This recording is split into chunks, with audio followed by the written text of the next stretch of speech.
चुप हो जा बेटा, चुप हो जा, मत रोया कर बेटा। मुझे पता है तुझे भूख लगी है बड़ी जोर की। मैं क्या करूँ, एक काम कर, तू दूध पी ले। ये है रानी, जो कि काफी गरीब है। इसके पति एक शराबी है, जो भी कमाते हैं वो शराब में खर्च कर देते हैं और रानी को मारते पीटते भी हैं।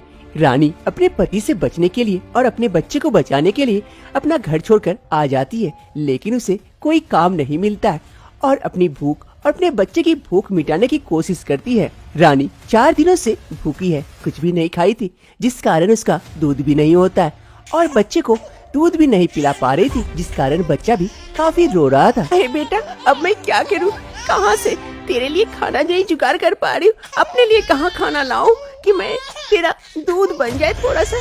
मैं देखती हूँ। तभी रानी की नजर वहाँ कचरे पर पड़े एप्पल पर पड़ती है। वो तुरंत वो कचरा वाला एप्पल उठाती है। मैं इसे खा लेती हूँ, शायद इससे कुछ दूध बन जाए तेरे लिए।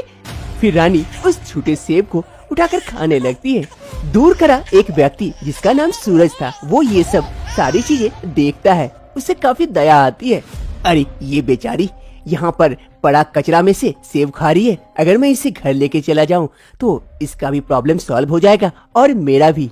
फिर सूरज रानी के समीप जाता है और उससे कहता है, अरे बहन, ये क्या खा रही हो तुम कचरों में से? चलो मेरे साथ चलो, मेरे घर चलो, वहाँ मैं तुम्हें अच्छा खासा खाना दूंगा, जिससे तुम्हारा दूध भी बनेगा और तुम अपने बच्चे को आराम से अपना दूध पिला सकती हो। लेकिन आप कौन है और अपने घर क्यों? अरे चिंता न करो और डरने की कोई बात नहीं है। मैं एक शादीशुदा इंसान हूँ और मैं तुम्हारा कोई फायदा नहीं उठाऊंगा, सच कह रहा हूँ, चलो मेरे साथ। फिर सूरज रानी को और उसके बच्चे को अपने साथ अपने घर की ओर लेकर जाता है।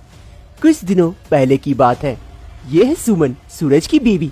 सुमन और सूरज को एक बेटा हुआ था, जिससे सूरज काफी खुश था। एक रोज सुमन का बेटा काफी रो रहा था। सुमन उसे दूध पिलाने की कोशिश कर रही थी, लेकिन उसका बच्चा दूध नहीं पी रहा था और जोर जोर से रो रहा था। तभी वहाँ पर सूरज पहुँचता है। अरे सुमन, क्या हो गया?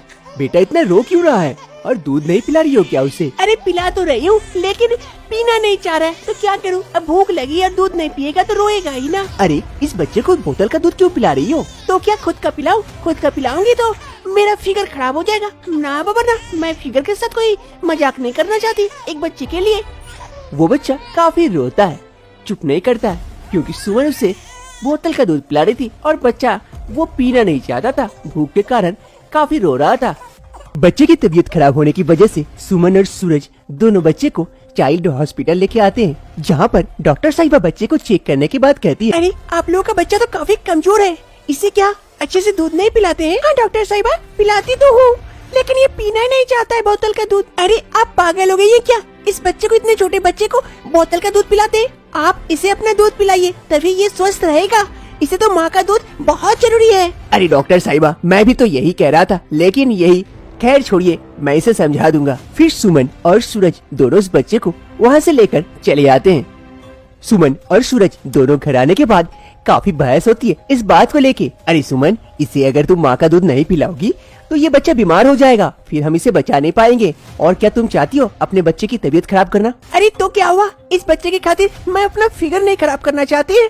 मैं इसे अपना दूध नहीं पिलाऊंगी, आपको जो करना है कर लीजिए। ये कहते हुए सुमन वहाँ से चली जाती है और इधर सूरज, अरे अब मैं सुमन को कैसे समझाऊं, इस बच्चे को अभी माँ का दूध कितना जरूरी है, और ये सुमन भी समझने को तैयार नहीं है। अब मैं इसे कैसे माँ का दूध पिलाऊं, कहाँ से लेके आऊं? आओ रानी, आओ, घर के अंदर आओ। सुमन, सुमन कहाँ हो? इधर आओ। सूरज उस औरत को घर के अंदर लेके आता है और सुमन भी वहाँ पहुँच जाती है। सुमन ये देख तुरंत पूछती है, अरे आप ये किसे लेके आ गए? बच्चे के साथ कहीं आपने? अरे नहीं नहीं, तुम गलत मत समझो, ये बेचारी गरीब है, अपने बच्चे को दूध तक नहीं पिला सकती है, खाना तक नसीब नहीं होता है। मैं इसे अपने घर लेके आया इसीलिए कि ये घर का काम भी कर लेगी और इसके साथ साथ हमारे बच्चे को दूध भी पिला देगी। इससे तुम्हारा भी अच्छा है कि तुम अपने बच्चे को दूध नहीं पिलाती तो ये पिला देगी, हमारा बच्चा स्वस्थ भी रहेगा और उसे माँ का दूध भी मिलेगा। हाँ हाँ, ये तो बड़ी अच्छी बात है। सुमन वहाँ से चली जाती है और इधर सूरज, अरे रानी आओ आओ, मैं तुम्हें तुम्हारा कमरा दिखा दूं। फिर सूरज रानी को लेके जाता है उसके कमरे की ओर। सूरज रानी को उस कमरे में लेके आ जाता है जहाँ रानी रहने वाली थी। अरे रानी, आज से ये कमरा तुम्हारा है, तुम इस कमरे में रहना और मैं अपने बच्चे को भी लेके आता हूँ, उसे भी देख लो जरा। जी ठीक है, आपका बहुत बहुत धन्यवाद। आपने मुझे छत दी, खाने के लिए भोजन दिया और रहने के लिए जगह। आपका मैं एहसान कभी नहीं भूलूंगी। अरे एहसान की क्या बात है, तुम भी तो मेरी मदद कर रही हो, हम लोग दोनों एक दूसरे की मदद ही तो कर रहे हैं। फिर सूरज वहाँ से चला जाता है अपने बच्चे को लाने के लिए और इधर रानी जाकर बिस्तर पर बैठती है। तभी उधर से सूरज अपने बच्चे को लेकर आता है। अरे रानी, ये देखो हमारा बच्चा, इसे भी थोड़ा सा दूध पिला देना, काफी भूखा है, बहुत दिनों से ठीक से खाया नहीं है। हाँ हाँ जरूर पिला दूंगी, आप इसे दे के जाइए। फिर सूरज अपने बच्चे को बेड पर रख देता है और वहाँ से चला जाता है। और इधर रानी, अरे मेरा बच्चा, ला ला ला ला ला, कितने दिनों से भूखे हो? अब से तुम लोग दोनों को पेट भर के दूध पिलाऊंगी और तुम लोग दोनों अच्छे से रहना। फिर रानी सूरज के बच्चे को गोदी लेती है और उसे दूध पिलाती है। एक रोज रानी सुमन के बच्चे को खिला रही थी। अरे ले ले मेरा बच्चा भूखा है, चलो बच्चा मैं तुम्हें अभी दूध पिलाती हूँ। अरे ले ले मम्मा मम्मा मम्मा, हाँ हाँ मैं ही मम्मा हूँ, मम्मा।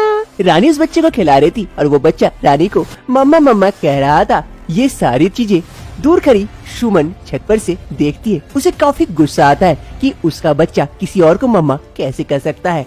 फिर रानी उसे खिलाते खिलाते लेकर चली जाती है कमरे की ओर और इधर सुमन, अरे मेरा बच्चा किसी और को मम्मा कह रहा है, कैसे कह सकता है? आज ही मैं देखती हूँ, मुझे तो कभी नहीं कहा और उसे देखो ना, 2 दिन क्या दूध पिला दी, उसे मम्मा कह रहा है। नहीं, मैं अपने बच्चे को अपने पास रखूंगी जैसे भी हो। सुमन का बच्चा किसी और को मम्मा कह रहा था। सुमन को ये चीजें बर्दाश्त नहीं होती है, उसे काफी गुस्सा आता है। रानी अपने कमरे में बैठकर सुमन के बच्चे को दूध पिला रही थी। तभी सुमन वहाँ आती है काफी गुस्से से। रानी रानी, अरे हाँ मैम साहब कहिए, मेरे बच्चे को मुझे दे दो। बस मैम साहब, बस से दूध पिला रही हूँ, पिला के देती हूँ। अरे नहीं नहीं, कोई आवश्यकता नहीं है उसे दूध पिलाने की, उसे मुझे दे दो, मैं उसे पाल सकती हूँ और तुम आज ही इस घर को छोड़कर चले जाओ। लेकिन क्यों मैम साहब, क्या हो गया? मुझसे कोई गलती हो गई क्या? तुम बहुत बड़ी गलती की हो मेरे बच्चे को दूध पिला के। तुम यहाँ से चली जाओ, बस मैं और कुछ नहीं जानती, मैं और तुम्हें इस घर में नहीं देखना चाहती हूँ। बस तुम यहाँ से अभी के अभी निकल जाओ मेरे घर से। लेकिन मैम साहब, लेकिन कुछ नहीं, मैंने कहा ना अभी निकल जाओ अपने बच्चे के साथ, तो निकल जाओ। सुमन रानी को उसके बच्चे के साथ घर से निकाल देती है। रानी को कुछ पता नहीं था कि सुमन उसे किस गलती की सजा दे रही है।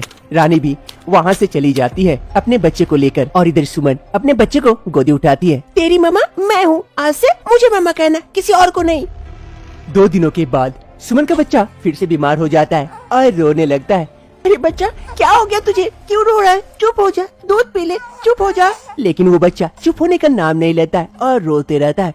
तभी उस बच्चे के रोने की आवाज सुन सूरज भी वहाँ पहुँच जाता है। अरे सुमन, क्या हो गया? बच्चा इतना रो क्यों रहा है? अरे नहीं पता जी, देखिए ना कितना रो रहा है, कब से रो रहा है, कुछ दूध भी नहीं पी रहा है, क्या करूँ अब? अरे अब क्या करना है, चलो डॉक्टर के पास चलते, उनसे मिलते हैं। हाँ चलिए, जल्दी चलिए, कितना रो रहा है मेरा मुन्ना। फिर सुमन और सूरज दोनों अपने मुन्ने को लेकर डॉक्टर के पास पहुँचते हैं।